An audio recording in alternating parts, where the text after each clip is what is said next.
gatishmëria nga ana opozitës, jo vetëm e LDK-s, po gjithë opozitës që tulemi së bashku dhe të shkojmë drejt një marrëveshje konsensuale për këto, tregon që më kanë qenë pjesë të kalkulimeve politike, pra nuk është rezultat i dinamikave politike dhe pamundësisë për të arritur marrëveshje, jo, është kalkulim i qartë politik. Pra, në situatën aktuale kishte mundësi për një president konsensual të zgjidhej, siç ka qenë edhe më herët.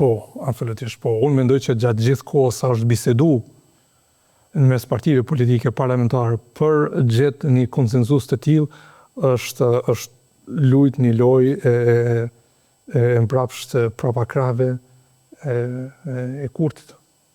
Me qenë se edhe zotri Kurti i fajsoi edhe partitë opozitare pas këtyre takime, me qenë se i vlerësoi si konstruktive, ai tha se ata nuk deshen. Kjo a mendoni se ishte vetë si pretekst për t'ia hedhur fojnë edhe partive opozitare? Unë besoj që sërish po mundohet edhe si vjet të sillet politikisht ashtu që të mbetet në një farë mënyrë faje tek opozita për mos konstituimin e gjitha institucioneve të vendit, këtë rast zgjedhjen e presidentit. Në vitin 2025 në një mas arriti që të krijoj një narrativ të caktuar që sikur opozita i ka fajt sepse ai kishte numra të pjesën më të madhe të ulseve në kuvend, ndërkohë që si vjet e ka shumicën absolute, mbi 50% të ulseve në kuvend, dhe ishte natyrshme, duke pa dhe gatishmërinë e partive të opozitës, ishte natyrshme që një marrëveshje të arrihej për një kandidat konsensual. A mendoni se do të jetë i suksesshëm edhe si vjet që fojnë t'ia hedh opozitës? Nuk besoj. Tash mendoj që është situatë tjetër, ndoshta kemi qenë edhe ne pak më aktiv, mandej ka pas zhvillime tash ditëve të fundit që vetë i kanë shpërfaq në opinion marrëzit edhe lojrat politike që kanë ndodhur gjatë kësaj periudhe, pra është shpërfaq komplet kjo narrativ e mrapshtë dhe mashtruese për qytetarët e vendit. I vetmi emër si konsensual që u përmend nga zotri Kurti edhe në fillim të procesit ishte një përfaqësues i familjes Jashari, zotri Murat Jashari. Më pas u përmendën disa emra tjerë dhe më i zeshëm këtë drejtim ishte emri i presidentes aktuale.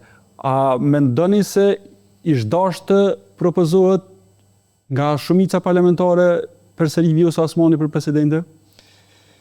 Unë mendoj që mënyra se si janë zhvilluar këto negociata kanë qenë lojë dhe kalkulim i Kurtit.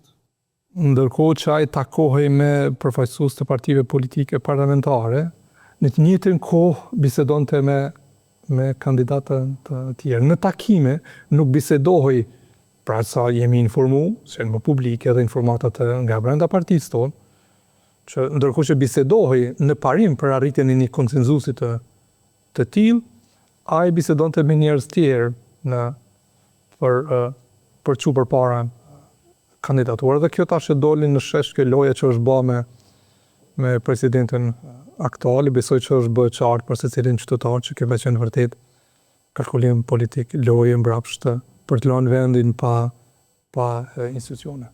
Megjithëse mungesa e përmendjes emra nuk vinte pa edhe përkrahja e partive politike. A mendoni se po të propozojë Osmani do ta kishte përkrahjen e LDK-s? Jo,